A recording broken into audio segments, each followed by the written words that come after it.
Concussions in the league last year were down 29% in regular season games, NFL EVP of Health and Safety Initiatives Jeffrey Miller said at the Scouting Combine. "We think that that's an important number, however, Miller knows they must continue to lower those numbers. There is still a lot of work to do," Miller said. A new NFL rule instituted this past season, penalizing players for leading with the crown of his helmet to initiate contact, clearly had an impact. Guilty players are penalized 15 yards and could be ejected. "We saw that use of helmet behavior that led to a concussion, lowering the head behavior that led to a concussion, decreased by about 20% this year," Miller said. However, while the numbers are down, helmet-to-helmet hits, the leading cause of concussions, are still a problem. 40% of all concussions are still caused by helmet-to-helmet contact. Period, Miller said. "Forget the lowering the head behavior. Just two helmets colliding results in 40% of the concussions.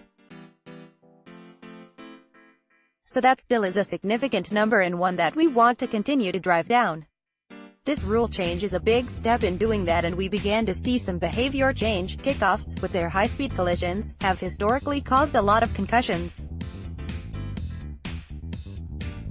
So the NFL tweaked the kickoff rules last year, including disallowing running starts for defenders and changing how you can block. These changes significantly cut down on kickoff concussions. Concussions on kickoffs were down 38% over the last 3-year average. So, we looked at 15, 16 and 17 where there was no rule change versus 18 where there was, and we saw a 38% decrease," Miller said. "When we did the video review of it, we found the primary decrease in concussions was caused by the elimination of the blind side, or the double-team block. Not having that blocking behavior in there seemed to have a significant concussion savings for the players involved. There was discussion around the speed of the play, potentially taking some of the higher speed out. The players still reached peak velocity on the play. It was a tick later because they were coming from a standing start. One area that still needs work are summer training camp practices. In the preseason practices, we did not see a decrease in concussions," Miller said. "The numbers were exactly flat. We define preseason as the first part of training camp before the preseason games start. Concussions suffered by offensive linemen in training camp practices are still an issue. Disproportionately, the number of concussions suffered in preseason practices are to offensive linemen," Miller said. "More than 1/4 of all concussions, that number is 27% this year, but that is not an odd number on a year-over-year basis, were to offensive linemen. Offensive linemen, who are usually some of the taller players, have a tendency to lower their heads as they're about to engage a defender.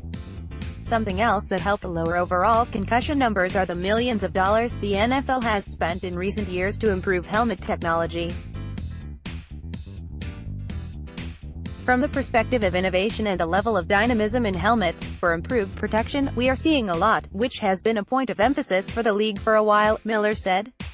"As you know, we have put significant resources into engineering work as we've learned more and shared more with the helmet manufacturers. We are starting to see the fruits of that in terms of more protective equipment for players.